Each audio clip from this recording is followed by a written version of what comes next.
Bismillahirrahmanirrahim. Assalamualaikum warahmatullahi wabarakatuh. Bagaimana anak-anakku sekalian? Semoga anak-anakku sekalian dan keluarga sehat-sehat selalu dan selalu dalam perlindungan Allah Subhanahu wa taala. Amin amin Allahumma amin.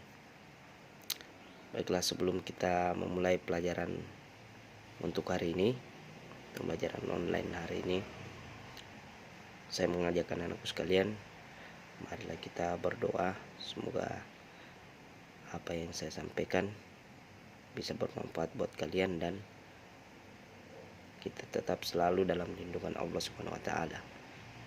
Doa dimulai.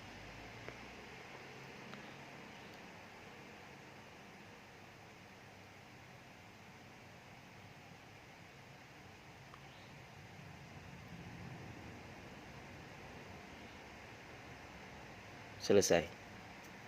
Ya, untuk pembelajaran online hari ini kita sudah masuk kepada macam-macam cedera. Macam-macam cedera olahraga yang sebelum-sebelumnya kita pernah mempelajari apa itu cedera, apa yang menyebabkan cedera. Ya, itu sudah kita pelajari sebelum-sebelumnya. Dan hari ini saya akan menjelaskan macam-macam cedera. Ya. Sebelumnya saya review dulu ya. Lebih baik saya review dulu bahwa cedera olahraga adalah luka pada sistem otot dan rangka tubuh yang disebabkan oleh kegiatan olahraga. Di situ jelas apa yang tersebut adalah metode latihan yang salah, kelainan struktural dan kelemahan otot, tendon dan ligamen. Materi tersebut telah saya jelaskan pada pertemuan waktu kita di sekolah. Ya, kita kembali fokus kepada macam-macam cedera. Macam-macam cedera ada beberapa: memar, dislokasi, patah tulang, kram otot, pendarahan, pingsan, dan luka. Itu macam-macam cedera yang dijelaskan di buku, dan itu sudah menggambarkan secara keseluruhan tentang macam-macam cedera. Oke, kita masuk ke memar dulu. Memar adalah cedera yang disebabkan oleh benturan atau pukulan pada kulit sehingga jaringan di bawah kulit rusak. Jadi contoh dari memar ini, misalnya ada seseorang yang mengendarai motor terus terjatuh, itu jelas. Kalau dia terseret, misalnya dia jatuh di beton, di aspal, dia terseret, pasti akan terjadi memar. Dan situ jelas bahwa cedera yang disebabkan oleh benturan atau pukulan pada kulit sehingga jaringan di bawah kulit rusak. Jadi jika ada orang memar, adapun penanganan pada saat memar terjadi, saya ambil contoh ya, memar saja. Selebihnya seperti patah tulang, kram otot, pendarahan, pingsan, dan luka itu sudah dijelaskan semua secara terperinci di buku. Ada di situ cara penanganannya. Saya ambil jelaskan dulu tentang memar. Jadi contoh seperti yang tadi, bahwa salah satu contoh ketika ada orang yang jatuh dari motor, terseret, mau di lengan, di lutut, di paha, di bagian manapun bagian tubuh, jika ada yang terseret atau terbentur terus terseret, dia akan pasti luka memar.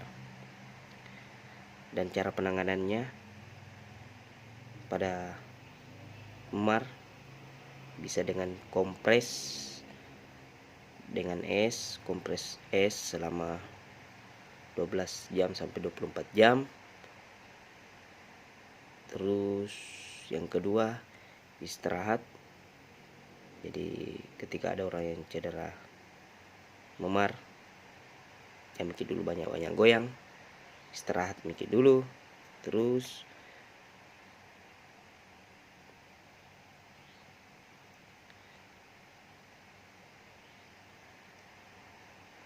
hindari benturan di daerah cedera. Jadi jamiki kasih goyang-goyang kalau ada memang betul-betul yang terkena memar. Jadi luka memar itu tetap diistirahatkan dan tidak perlu dikasih goyang-goyang. Itu misalnya kaki, jangan kasih goyang-goyang, tetap kasih diam saja. Dan tadi dikompres, kenapa bisa dikompres? Untuk menghentikan pendarahan agar tidak terjadi banyak pendarahan. Jadi bisa dikompres selama 12-24 jam.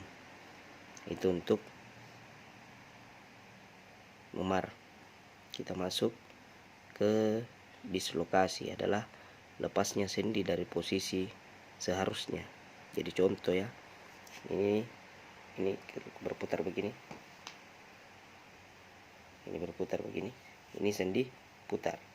Jadi kalau ini lepas, nah itu namanya penyakit dislokasi.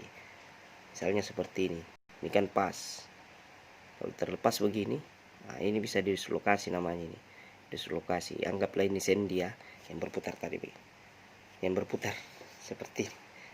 Nah ini ketika pas dan pada saat telah melakukan aktivitas olahraga atau apa dan sebagainya, terus itu terjadi geser seperti ini, lepasnya sendi dari posisi seharusnya, itu namanya dislokasi. Jadi tadi tentang penanganannya ada di buku dijelaskan. Dan kita masuk ke berikutnya, fraktur. Fraktur adalah suatu keadaan yang mengalami keretakan, pecah atau patah. Jadi contoh, ini biasa terjadi pada pemain bola. Ketika tulang kering ketemu tulang kering tim ubur-ubur baku hantam dengan tim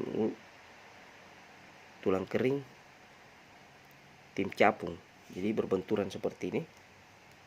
Nah, itu bisa terjadi fraktur, keretakan. Jadi keretak ketika keras sekali tulang kering ketemu tulang kering. Makanya pemain bola atau pemain futsal biasa ditekankan bahwa pakai deker, pelindung tulang kering, karena takutnya ada fraktur tersebut atau patah ya. Dan paling fatalnya ketika patah, betul-betul harus dibawa ke rumah sakit untuk penanganan lebih lanjut. Dan masalah penanganannya sudah dijelaskan di buku, silakan anak-anakku sekalian perhatikan sendiri. Terus kita masuk ke kram otot. Kram otot terjadi karena kelelahan, kurang pemanasan, dan kurang pendinginan. Jadi makanya seperti halnya kita di sekolah, sebelum melakukan aktivitas olahraga kita pemanasan dulu, berdoa dulu, minta kepada Allah Subhanahu wa taala perlindungan dan ilmu yang bermanfaat pada saat itu. Terus kita melakukan pemanasan, dan ini selalu terjadi kan. Nah, ini takutnya ada kram otot. Dan pengertiannya tersebut, kram otot kontraksi terus menerus yang dialami oleh otot dan mengakibatkan rasa nyeri. Itu kram otot. Dan kram otot bisa terjadi karena kelelahan, kurang pemanasan, dan kurang pendinginan. Jadi makanya pemanasan itu penting untuk menghindari cedera. Dan jelas bahwa tujuan dari pemanasan bahwa menghindari cedera. Kita lanjut ke pendarahan. Pendarahan terjadinya karena pecahnya pembuluh darah akibat trauma pukulan, jatuh terkena sayatan. Contoh kecil, kalian potong-potong apakah potong-potong ayam, potong-potong sayuran, tidak sengaja kena kulit kalian, terjadi pendarahan. Nah itu bisa terkena sayatan. Yang dijelaskan di buku itu terkena sayatan. Dan banyak hal pendarahan tersebut ya, seperti tadi juga memar, pasti keluar darah ya, itu juga tidak menutup kemungkinan ya. Kita lanjut ke pingsan. Pingsan adalah keadaan kehilangan kesadaran yang bersifat sementara. Apa penyebabnya? Biasa terlalu lelah, terlalu berat aktivitas fisiknya sehingga pusing sampai terjadinya pingsan, atau aliran darah menurun. itu juga bisa menyebabkan pingsan. Terus kita lanjut ke luka. Luka adalah ketidaksambungan dari kulit dan jaringan di bawahnya sehingga timbul pendarahan yang disebabkan infeksi. Ya, jadi hati-hati ketika ada luka, jangan kayak asal-asalan kasih obat. Ya, contoh bengkak. Bengkak itu harus kalian tahu bagaimana cara penanganannya ketika bengkak. Bukan lagi ini pernah terjadi ya terhadap anak futsal saya sendiri, kakinya bengkak karena aktivitas berat pada saat bermain, terus bengkak, dikasih es. Jangan. Jadi kalau ada kaki bengkak kan dia luka dalam, beda dengan luka luar seperti memar memang perlu kita kasih es. Kenapa? Karena untuk menghalangi pendarahannya. Tapi kalau luka dalam, misalnya luka dalam ini, itu kalau bengkak tinggal diurut-urut saja dulu, diurut-urut terus kasih air hangat, bukan air es, air hangat. Oke, terima kasih untuk pembelajaran hari ini. Tetap semangat anak-anakku, semoga kita bisa cepat atau segera bertemu atau bertatap muka langsung. Saya tahu bahwa kalian juga sudah rindu suasana sekolah, sudah rindu dengan suasana yang seperti kalian lakukan. Pak Guru juga pun seperti itu. Tapi saya mohon untuk anak-anakku sekalian, mohon di rumah saja dulu, jangan mikir kemana-mana.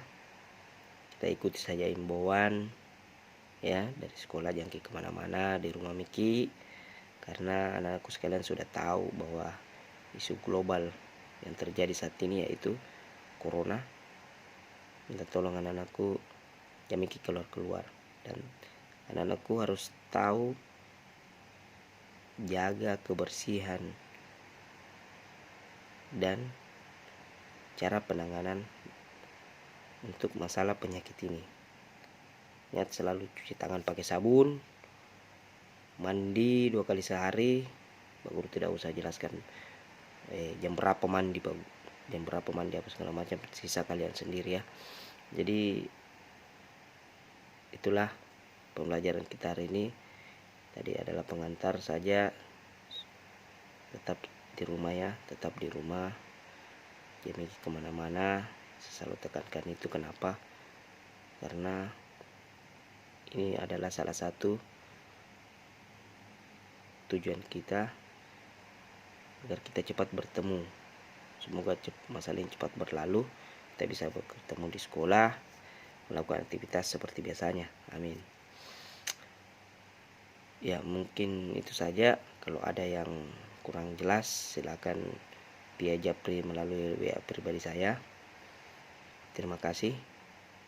Tetap semangat anak-anakku selalu, dan semoga kita semua selalu dalam lindungan Allah Subhanahu wa taala. Amin, amin, Allahumma amin. Saya akhiri dengan ucapan Assalamualaikum warahmatullahi wabarakatuh.